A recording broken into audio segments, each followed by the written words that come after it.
नाज़रीन, मैं हूँ doctor Fahd pets clinic Multan से। उम्मीद करता हूँ कि आप सब खैरियत से होंगे। आज जिस टॉपिक हम डिस्कस करेंगे वो हमारे पास मोस्टली रूटीन में देखने में आता है। तो जब हमारे पास क्लाइंट अपनी फ़ीमेल कैट्स को लेकर आते हैं, तो जब हम उनसे पूछते हैं कि इसके साथ इश्यू क्या है, तो हमें बताते हैं कि डॉक्टर साहब ये रात से रो रही है, शोर मचा रही है, बाहर निकलने की कोशिश करती है, इसके पेट में दर्द महसूस होता है, ये ज़मीन पर लोटियाँ मारती है, टाँगों में आग घुसती है। तो जब हम उसको टेबल पे चेक करते हैं तो हमें तब पता लगता है कि ये हीट साइंस शो कर रही है। तो उसका ब्रीडिंग सीज़न शुरू हो चुका होता है, या वो उस एज पे आ चुकी होती है कि वो मैच्योरिटी की तरफ जा रही होती है। अर्ली प्यूबर्टी में अपने ईस्ट्रस साइन शो करती है, हीट साइन शो करती है। तो अगर हम अपने क्लाइंट से पूछते हैं जब, तो हमें पता लगता है कि उसने 2 दिनों से खाना भी नहीं खाया और वो इसी कंडीशन में चल रही है, तो क्लाइंट हमारा बहुत परेशान होता है। तो फिर हम उनसे पूछते हैं कि आप क्या करवाना चाहते हैं इसका? आप इसके साथ प्रोसीजर करवाना चाहते हैं, या आप इसको इंजेक्शन की तरफ लेके जाना चाहते हैं? आप इसके बच्चे चाहते हैं, बच्चे नहीं चाहते हैं? तो जब हमारा क्लाइंट हमें कहता है कि हमें बच्चे नहीं चाहिए, तो हम उसको फिर गाइड करते हैं कि इस प्रोसीजर को स्पे करना कहते हैं। तो आज का जो हमारा टॉपिक है वो स्पेइंग के बारे में। स्पेइंग क्या है?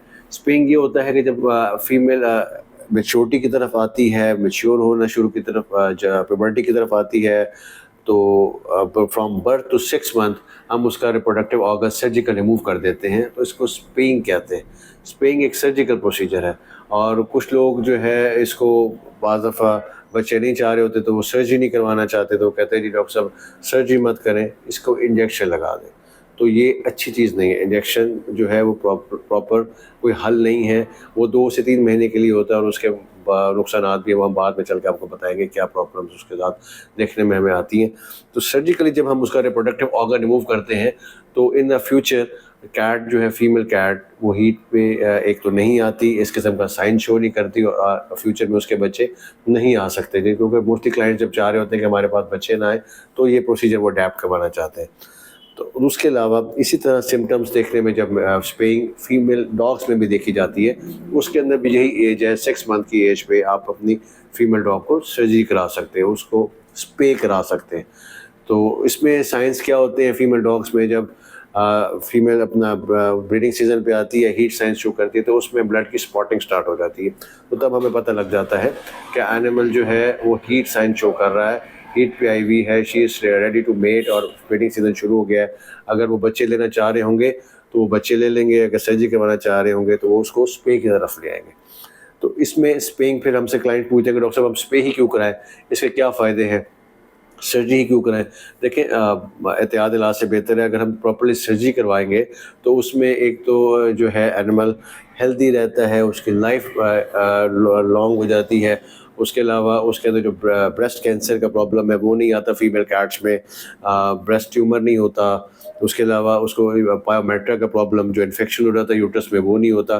देखिए, अगर ये प्रॉब्लम हो जाते हैं तो हमें उसके बाद भी सर्जरी के प्रोटोकॉल्स लेनी पड़ती है, तो उससे बेहतर नहीं है कि हम पहले ही उसकी सर्जरी करा लें, ताकि हम उनको उसके उस प्रोटोकॉल की तरफ ना आना पड़े।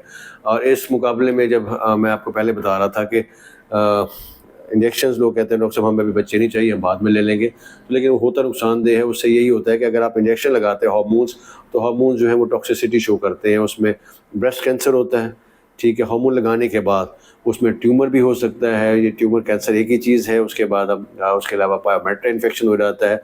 तो ये चीज़ें अच्छी नहीं हैं। इंजेक्शंस हम मोस्टली डॉक्टर्स जो है वो रिकमेंड नहीं करते, बट बात दफ़ा क्लाइंट हमें ज़िद करते हैं कि डॉक्टर साहब अभी वक्ती तौर पे आप ये लगा दें, फिर हम इसको देख लेंगे। लेकिन वो बात दफ़ा ये प्रोसीजर अडॉप्ट नहीं करते, और हमें बात दफ़ा कुछ केसेस ऐसे देखने में आते हैं कि जिसमें एनिमल सर्जरी की तरफ आना पड़ता है, और बाद में भी हमें सर्जरी करनी पड़ती है।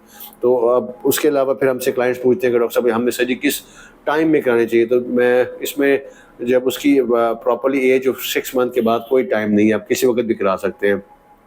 और कुछ लोग पूछते हैं कि डॉक्टर साहब इसको हीट के दौरान भी सर्जरी करानी चाहिए, तो आप करवा सकते हैं, लेकिन बाज़ दफ़ा उसके अंदर कॉम्प्लिकेशंस भी आ जाती हैं। तो ये चीज़ें जो हैं हमें देखनी चाहिए, क्योंकि जो समझदार लोग हैं, जो क्लाइंट्स, जो पेट ऑनर प्रॉपर्ली रखने वाले हैं, जो बच्चे नहीं चाहते, तो वो सर्जरी की तरफ आ जाते हैं। उसके अलावा एक और मैं चीज़ का इजाफा करना चाहूँगा कि मोस्टली क्लाइंट्स को जब पता नहीं लगता, बहुत दफ़ा अनवांटेड फीमेल क्रॉस हो जाती है, बाहर चली जाती है, उनको निकल जाती है, स्किप करती है घर से, तो वो बाहर से ब्रीड होकर आ जाती है। जब हमारे पास आती है तो हमें मोस्टली तब चेक करते हैं तो बाद दफ़ा वो कंसीव किया हुआ होता है, तो तब हमें क्लाइंट कह रहा होता है कि डॉक्टर साहब इसकी सर्जरी कर दें। तो उस टाइम देखें सर्जरी नहीं करनी चाहिए, वो अखलाकन भी अच्छा नहीं है, वो एक आपके प्रोफेशनल जो है डिसऑनेस्टी है और ये इंसानियत के भी ख़िलाफ़ है कि आप अपने जो बच्चे जो है जो एक दफ़ा अंदर जिसके अंदर दिल की धड़कन शुरू हो गई है, सांस शुरू हो गया है, जो अंदर जो है एक लाइफ स्टार्ट हो गई है, आप उसको ऑपरेट करके जो है आप उसको सर्जरी करके निकाल दें, तो ये गुनाह के ज़िम्मे में आता है। इसके अलावा फिर हमारे से क्लाइंट्स पूछते हैं कि डॉक्टर साहब स्पे का जो है कोई डिसएडवांटेजेस हैं, तो ऐसे सर्जिकल डिसएडवांटेजेस नहीं है। तब डिसएडवांटेज देखने में आते हैं जब हमारा ऑनर जो है पोस्ट ऑप सर्जरी करवाने के बाद उसकी केयर नहीं करता, जानवर जो भाग जाता है, स्टिचेस तोड़वा लेता है, इन्फेक्शन कॉज हो जाती है, हमारा ऑनर जो है इतना केयरिंग ना होने की वजह से डॉक्टर के पास नहीं जाता, वो उसके एंटीबायोटिक्स का नहीं कराता, फॉलोअप्स नहीं देता, तो बाज़ दफ़ा क्योंकि ये एक मेजर सर्जरी है उसके अंदर इन्फेक्शन कॉज हो जाता है, तो वो फिर कॉम्प्लिकेशंस देखने में आती हैं। बट एज सच अगर आप प्रॉपर्ली अपने वेट के पास जाते रहते हैं, उसको चेक कराते रहते हैं, तो कॉम्प्लिकेशंस देखने में नहीं आती। डॉक्टर आपका जो है वो एंटीबायोटिक्स देखता है और एंटीबायोटिक्स यूज़ करेगा, उसकी अगर खुदा न खास्ता स्टिचेस कोई ख़राब हो रहे हैं तो वो भी चेक करता रहेगा, तो इससे बेहतरी की तरफ आएगा, नुकसान नात कोई नहीं है। तो उम्मीद करता हूँ कि मेरे आज के आपको टॉपिक से कुछ ना कुछ नॉलेज हासिल हुआ होगा। मिलते हैं हम नेक्स्ट वीडियो में, तब तक अल्लाह हाफ़िज़।